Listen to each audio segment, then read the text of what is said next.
This bonus video comes from our Instrument Rating Accelerator course.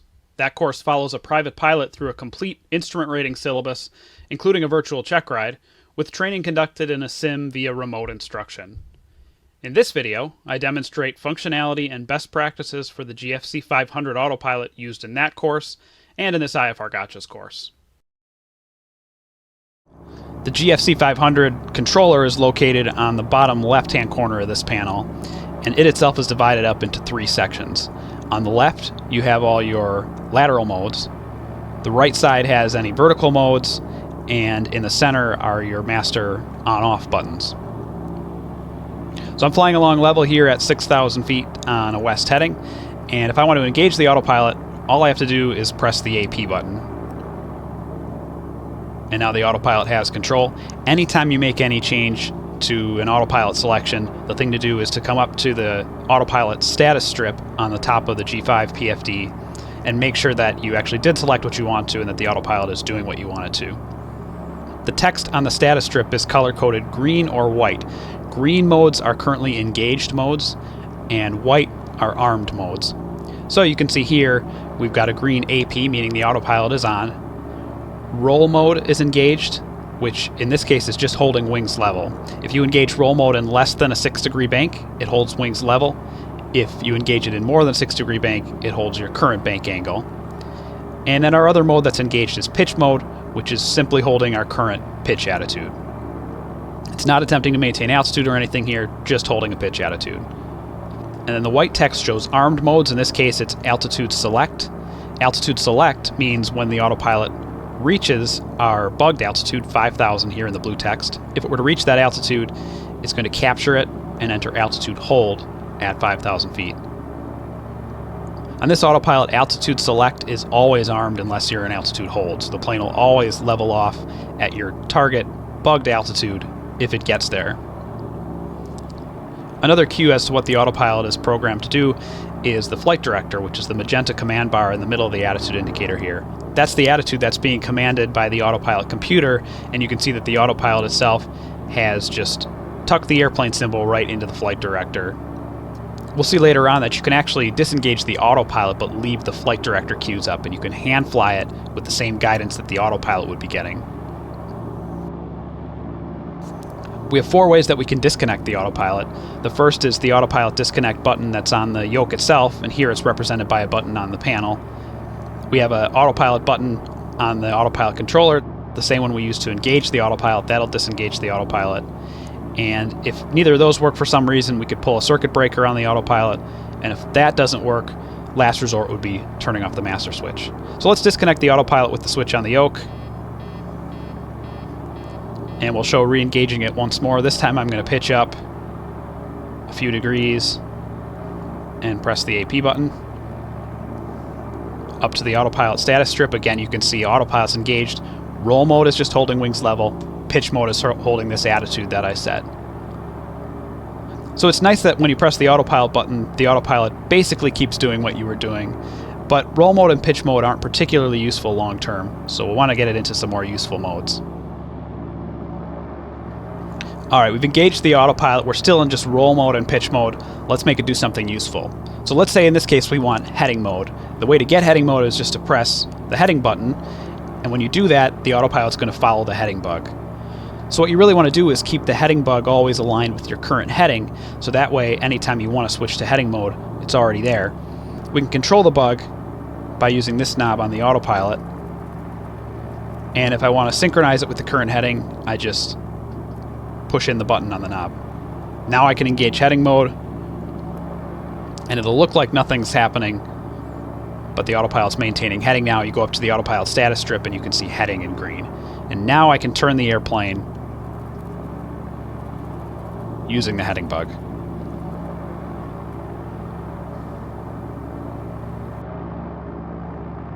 On this panel you can also control the heading bug using the knob on the G5. Some autopilots will always turn in the shortest direction to get to the bug. This one's a little bit smarter. It'll always turn in the direction that you turned the heading bug up to 330 degrees. So if I wanted to, for some reason, make a right turn all the way around to a 320 heading, for example, the long way around, I could just turn the heading bug all the way around to the right, and the autopilot would make a turn to the right all the way around. Besides the status strip, another way to know that heading mode is engaged here is on the autopilot controller. You can see this white caret above the heading button. That's also true of the autopilot and flight director buttons. You can see that they're engaged there. So now we have it in heading mode on a north heading, but we're just still in pitch mode, and you can see that the plane is very slowly just climbing because it's not attempting to maintain any altitude. So if I wanted to maintain my current altitude, all it needs to be done is to press the altitude button, and it locks onto the current altitude. You can see altitude select flashing as it levels off at an altitude.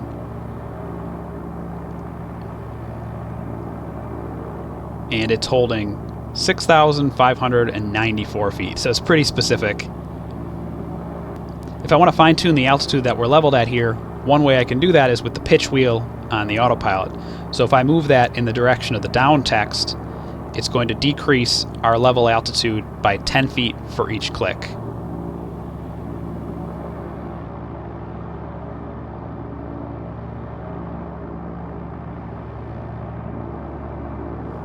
So suppose I want to climb here from 6,500 to 7,500. There are two steps to any climb or descent. The first step is to set the target altitude, and the second step is to tell it how you want it to get there. We can control our pre-selected altitude with the altitude knob here.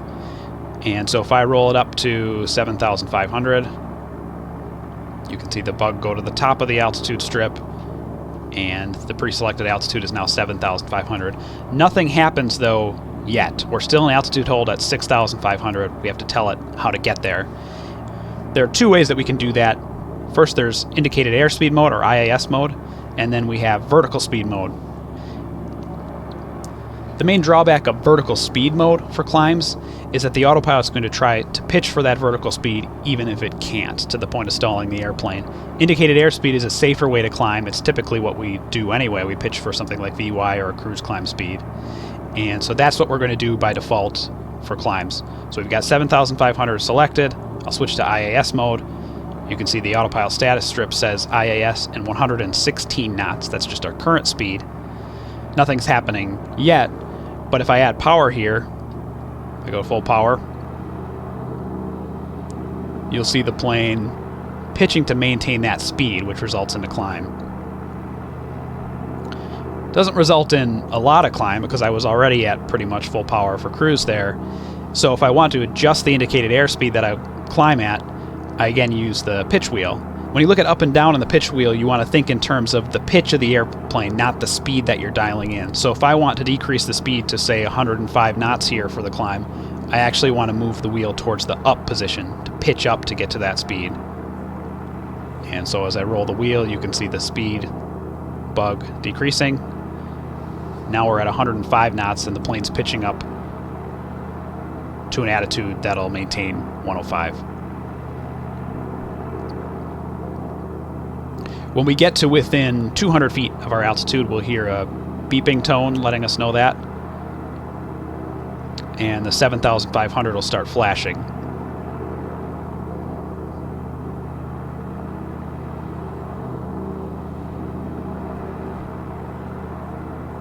There it is, 200 to go. That's something you always want to call out. And then as we get close to level off, right there you can see it switch to altitude select. That means it's capturing this altitude. And then in a moment it'll switch to altitude hold. There it is, altitude hold at 7,500. The autopilot has no control of our throttle, so we're going to have to set cruise power again here. I can leave the throttle wide open, but I'll bring the prop back.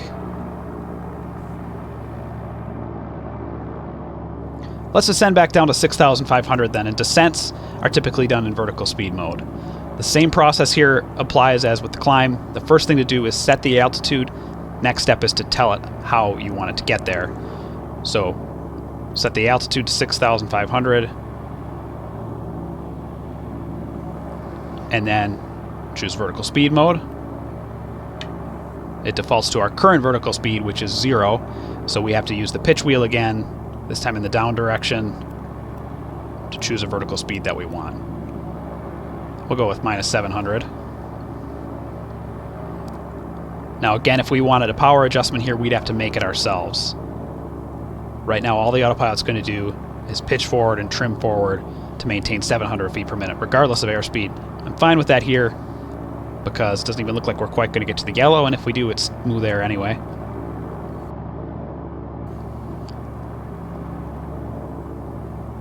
There's 200 to go.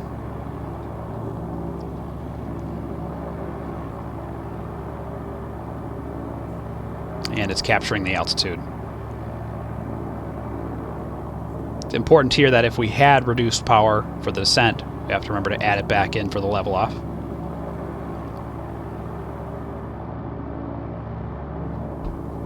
So now I'm flying along straight and level, headed direct to the Astoria VOR, and I'd like the autopilot to take over for me.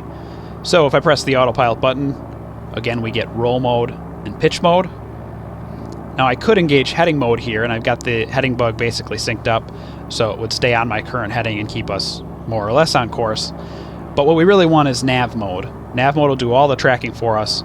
So if I press the nav button, the enunciation changes from heading to GPS, and now it's tracking the GPS signal. I also don't really want pitch mode here. I want it to hold my current altitude, so I'll press the altitude button, and it'll capture our current altitude. Alright, let's say that I want to intercept a particular course. If you look at the GPS, you can see here that I've got a magenta line set up that I'm not on, so I want to go over and get on that course. Look at the HSI, and you can see that we're full-scale deflection with the needle all the way to the right. But you might think that you could just press the nav button here and it would do it. But what actually happens is that the autopilot arms nav mode. You can see nav in white text. And so what's happening there is we're still actively in heading mode, and once we get the plane to that course, nav mode will engage. And that's useful because a lot of times in IFR you might be assigned a specific heading to intercept a course, and this lets you dial in that heading and then arm the nav mode to take over when you get there. So here I'll use heading mode to set up an intercept. Just turn to a north heading here, that'll do the job. And because nav mode is armed, when the needle gets within 1 dot deflection, nav mode will activate and the plane will turn and follow that nav course. And you see when it hits that last dot, it will switch over to active nav mode. There it is. So there comes GPS mode, and the plane's turning to follow it.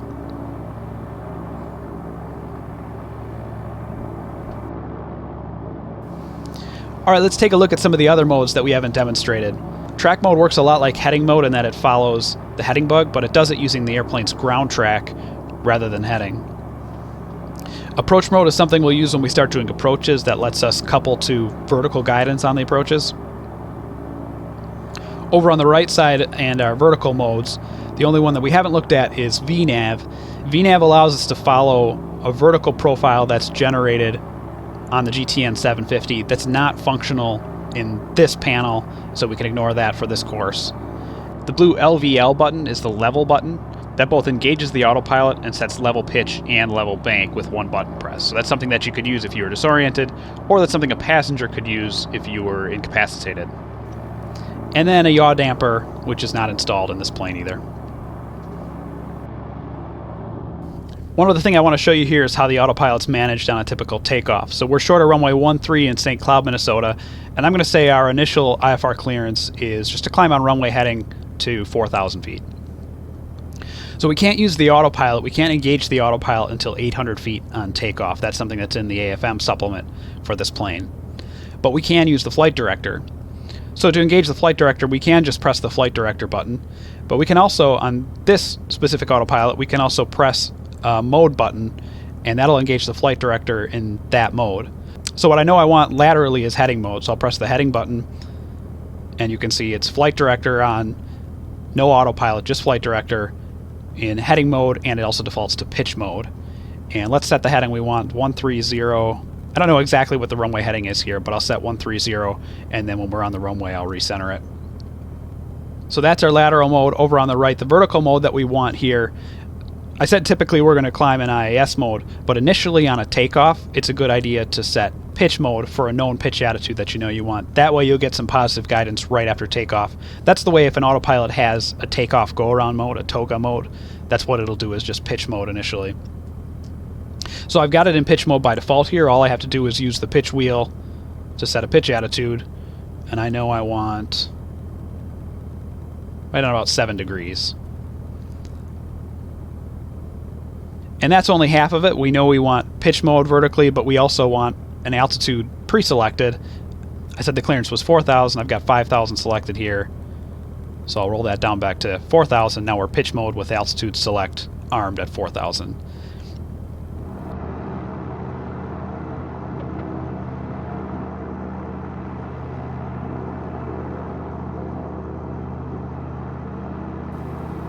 Gears coming up, and now I know that if I just put the airplane symbol on the attitude indicator right into the flight director, just tuck it in right underneath, we're going to get 90 knots out of that.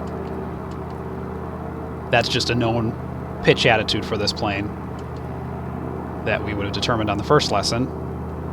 And I might choose to hand fly it a bit longer here, but if I want to, when I cross 1,800 feet here, which is 800 AGL, I can press the autopilot button, and the autopilot takes over. Really important here to verify that it has, so we've got a green autopilot annunciation. The flight director depiction is changed to solid magenta.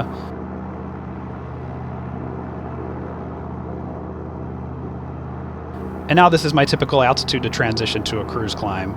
So I'm going to switch to IAS mode. It defaults to our current airspeed, which was 88. I'm going to roll the pitch wheel down for pitch down, which increases the airspeed.